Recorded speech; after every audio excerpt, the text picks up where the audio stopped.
My name is Danielle Raymond, and it would appear that I have been hired as an independent consultant for Treatment for All, which is a Guinean non-governmental organization. They've hired me as an independent consultant for a quality improvement project where they're hoping to analyze patient health and to improve service quality. So, let's see on the screen here my introduction to quality improvement. So first of all, what is quality improvement? The definition from the Health Resources and Services Administration states that quality improvement consists of systematic and continuous actions that lead to measurable improvement in healthcare services and the health status of targeted patient group. So you might be wondering, what does that actually mean? Here's that definition again with a few of them highlighted. Quality improvement is systematic, is continuous, and it's measurable. And so what that really means is that quality improvement can be broken down into three main components: systematic monitoring, measurable evaluation, and continuous intervention. Let's return again to TFA and look at what exactly the scope of work is. The clinic that they are looking to implement this project in is the Total Life Clinic in Coventry. Currently, their clinic staff includes 8 physicians, and they currently serve 18,000 patients.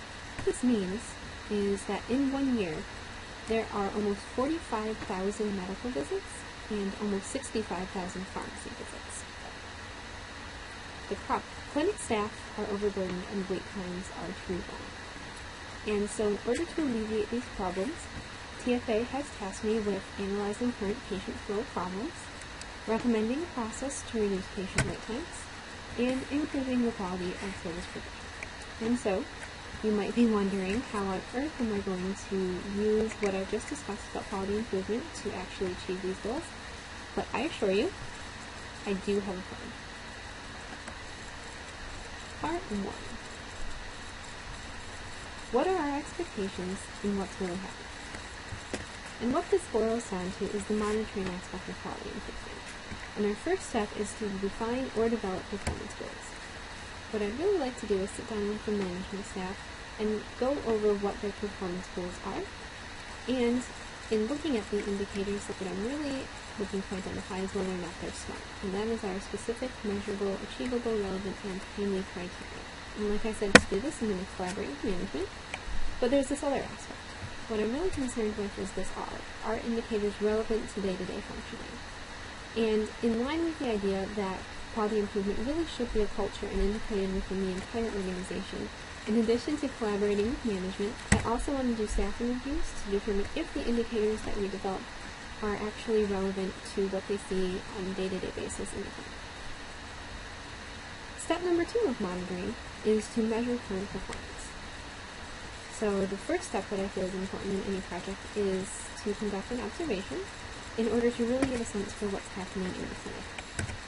But what I really want to do is a gap analysis, and to do this I want to use patient exit surveys to understand what their wait times are like, what their satisfaction level with the care they received is, and really compare this to the indicators that we've developed in step 1. And these last 2 things are things that I would normally do in any quality improvement project, but thankfully they've already been provided for me. That brings us to part 2, which I like to commonly refer to as the 5 W's of quality improvement, which is looking at where the problems are, what the problems are, why the problems are there, who's involved, and when or in what order we should deal with them. This is the evaluation component of quality improvement. My first step is to produce a gap report. Secondly, I want to look for bottlenecks, specifically in the patient flow chart and the patient arrival time breakdowns. And more importantly, what I want to do is create process maps for these bottlenecks in order to improve these processes. So for instance, looking at the patient flow chart, I did notice that the current registration system takes about an hour and a half to complete. So I feel that a detailed process map would help to identify places in which this process can be both streamlined and improved. And lastly, I do want to conduct follow-up interviews with staff in order to both give them an opportunity to explain why some of these performance gaps may exist, as well as the opportunity to offer suggestions on how to improve them. And this brings us to part 3 that I like to call the now what of quality improvement. And this is our intervention phase. Interventions will be tailored to the specific needs of the organization.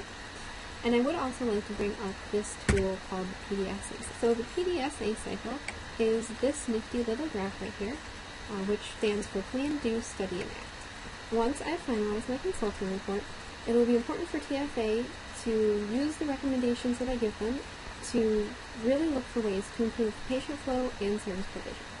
But the less intuitive parts of this cycle are the study and the act part, which means that quality improvement is really a continuous cycle. And it'll be important that TFA really use those monitoring and evaluation techniques to really scrutinize the interventions that they put in place to decide if any changes need to be made or if there's any way that they can improve on those interventions. So lastly, I did want to discuss the challenges to implementing a quality improvement project such as this. First and foremost is the financial aspect. Obviously, to conduct a study such as this, it does require a certain degree of money. And also, I wanted to point out that since this is a continuous cycle, money really needs to be set aside to hire a specific team for quality improvement. And closely tied to that is the human resources aspect of quality improvement. So in addition to financing these projects, they really need a dedicated team within the organization whose primary goal is to continue to do quality improvement work. Next is generating staff buy-in. And this is always difficult, especially when you're talking about evaluating and reviewing performance of staff members.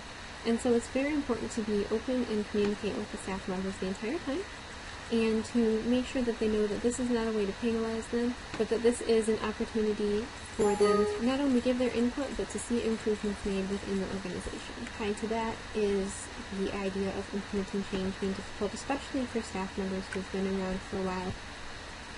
And last, as a brief conclusion, I did just want to explicitly state what my deliverables will be for my consulting project. So the first is, of course, the gap analysis report.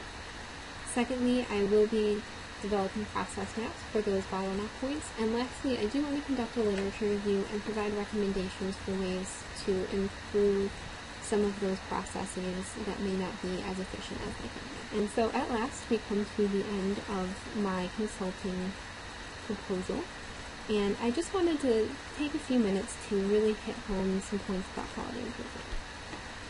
The first is that quality improvement really is data heavy, and it requires somebody who knows how to manipulate data and who knows how to interpret it in a way that's meaningful to the organization and to the staff who needs to use it. The second is that quality improvement really needs to be a culture within the organization.